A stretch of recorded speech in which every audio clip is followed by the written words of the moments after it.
Hey everyone, so I mentioned this in my last video, but I recently took part in my very first game jam. It was hosted on itch.io by Blackthornprod. You could choose whether to enter solo or as part of a team, and everyone had 7 days to design and complete a game that fit a theme which was revealed at the start time. I created a game called Oh the Dancer, and I thought it might be interesting to go over the process involved in its creation and submission. The revealed theme was Less is More.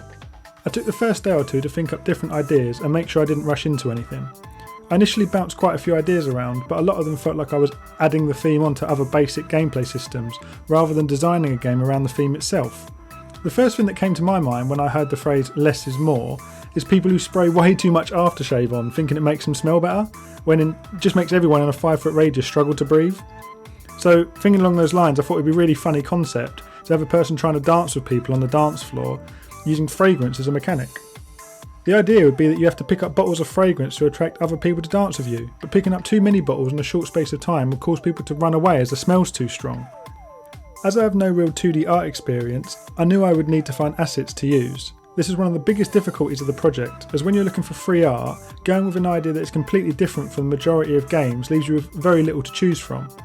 I had a vision of little sprite dancers, something like Saturday Night Fever crossed with Disco Zoo.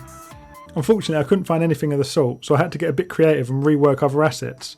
I found some stick figures that had a few animations, and I created custom dancing animations for them, utilising frames from their other animations such as throwing and dying.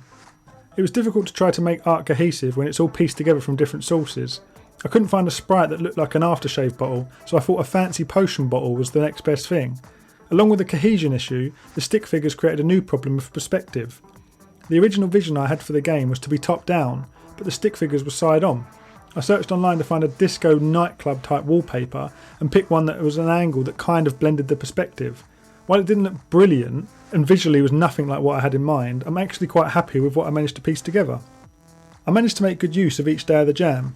The first 2 days were used for thinking of ideas and planning, and then the third day was my first day of development and involved me getting a lot of the visual design and layout in place. By the end of the first day of development, the game was starting to take shape visually, although a lot of the functionality wasn't implemented at this point. I had some early struggles creating the custom dancing animations and working with the UI to make it look okay with all aspect ratios. It took a bit of trial and error, but I was happy with the result in the end. During day 2, I moved forward with some core elements, getting something that resembled a game. Player inputs and some game mechanics were implemented at this point. By the end of day 3, I had finished all core gameplay elements and had a playable game from start to finish, although at this point it was very much functional rather than fun. One of the biggest challenges I faced was getting people to start and stop dancing at the correct times depending on the fragrance levels. A lot of this was also difficult to work out exactly what I wanted to happen. And then on top of this you have things that would be ideal, but decisions had to be made to reduce complexity due to the nature of the game jam. The last couple of days were the most difficult, putting in work refining animations or gameplay mechanics and fixing bugs. During the first couple of days you have so much visible progress and it feels like you're flying through the project. But towards the end, the amount of time spent provides nowhere near as much in the way of visible results, and it's definitely the phase of the project that you have to push yourself through the most. I managed to complete the game to a good standard and I was happy with the final result. Once submissions were over, the ratings period started, which was another totally new experience for me. I've never really had an audience for anything I've made, so I hoped I could maybe get up to 10 ratings and comments before the jam was over and get some good feedback to work on. I ended up receiving 22 ratings on my game, which I was really happy with. It was such a nice experience to know people were playing my game and leaving me feedback and positive comments. I didn't realise beforehand, but you definitely get out of a game jam what you put in. I played over 50 people's game during the rating period, leaving comments and providing feedback for most. Quite a few of these would then go on to play my games as a courtesy, which makes it all that more rewarding. I saw a lot of people simply submit their game to the jam and then leave it, without playing anyone else's games. These submissions often had under 10 ratings as a result, and it would definitely be my advice for anyone entering a jam that if you wish to receive feedback and have people choose to spend time playing your game, you have to be willing to spend time doing the same for others. When I finished and submitted the game, my biggest concern was that it wouldn't make sense and people wouldn't figure out how to play it properly. I'm really glad that for the most part the feedback was positive and seemed to indicate that people got along with the game okay.